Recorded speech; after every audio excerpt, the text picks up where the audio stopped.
திருப்பரங்குன்றத்தில் வைகாசி விசாகத்தை முன்னிட்டு பால்குடம் சுமந்து வந்த பக்தர்கள் வெயிலின் தாக்கத்தால் அடுத்தடுத்து மயங்கி விழுந்துள்ளனர். இதனை நாம் அண்மை செய்தியாக பார்த்து வருகிறோம்.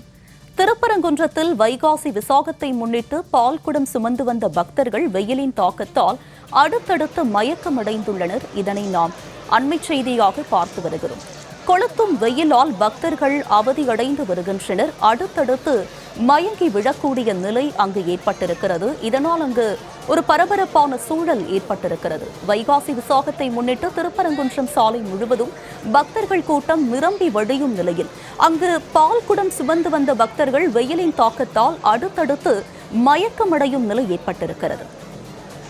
இது பற்றிய கூடுதல் விவரங்களுடன் இணைகிறார் எமது செய்தியாளர் சல்மான். அவரிடம் விவரங்களை கேட்டு பெறலாம். சல்மான், சொல்லுங்க, வெயிலின் தாக்கத்தால் பக்தர்கள் அடுத்தடுத்த மயக்கமடையக்கூடிய நிலை இருக்கும் நிலையில் இது பற்றிய விவரம். மதுரையில் இருக்கக்கூடிய அறுபடை வீடுகளில் முதற்படை வீடான திருப்பரங்குன்றம் சுப்பிரமணிய சுவாமி கோவிலில் வைகாசி விசாகத்தை முன்னிட்டு இன்று அதிகாலை 6 மணி முதலாகவே தொடர்ந்து பல்லாயிரக்கணக்கான பக்தர்கள் மதுரை மட்டுமல்லாமல் பல்வேறு பகுதிகளில் இருந்து வருகை தர தொடங்கியிருக்கிறார்கள். குறிப்பாக வரக்கூடிய ஒவ்வொரு பக்தர்களும் அவர்கள் பால் காவடி சுமந்தும் அதைவிட பல்வேறு வகையான காவடிகளை சுமந்து நேர்த்திக்கடன் செலுத்தி வருகிறார்கள். இந்த நிலையில்தான் காலை முதலாக அவர்கள் 6 மணிக்கெல்லாம் வர தொடங்கி இருக்கக்கூடிய நிலையில் மதுரை திருப்பரங்குன்றம் பகுதியில் இருந்து மதுரை மாநகர் பகுதியாக இருக்கக்கூடிய பெரியார் பேருந்து நிலையம் பகுதி வரைக்குமாக ஒரு 5 கிலோமீட்டர் தூரத்திற்காக நீண்ட நெடிய வரிசையில் பக்தர்கள் காத்திருக்கக்கூடிய ஒரு சூழல் ஏற்பட்டிருக்கிறது. தற்பொழுது கடும் வெயிலின் தாக்கம் அதிகரித்து வரக்கூடிய நிலையில் கோவில் சார்பாக எந்தவித அந்த நிழற்பந்தர்கள் அதே போன்று குடிநீர் கழிவறை உள்ளிட்ட வசதிகள் ஏற்படுத்தி தராத ஒரு சூழலில் தான் கடும் நெருக்கடி ஏற்பட்டு பக்தர்கள் மயங்கி விழக்கூடிய ஒரு சூழல் ஏற்பட்டு அவர்கள் தற்பொழுது ஆம்புலன்ஸ் மூலமாக அனுப்பி வைக்கப்பட்டு வருகிறார்கள். அதே போன்று ஏற்கனவே இந்த முறை முதல் முறையாக இது போன்று பக்தர்கள் பால் காவடி சுமந்து வந்து பாலாபிஷேகம் செய்வதற்கு 10 ரூபாய் கட்டணம் வசூலிப்பதாகவும் குற்றச்சாட்டு எழுந்திருக்கிறது.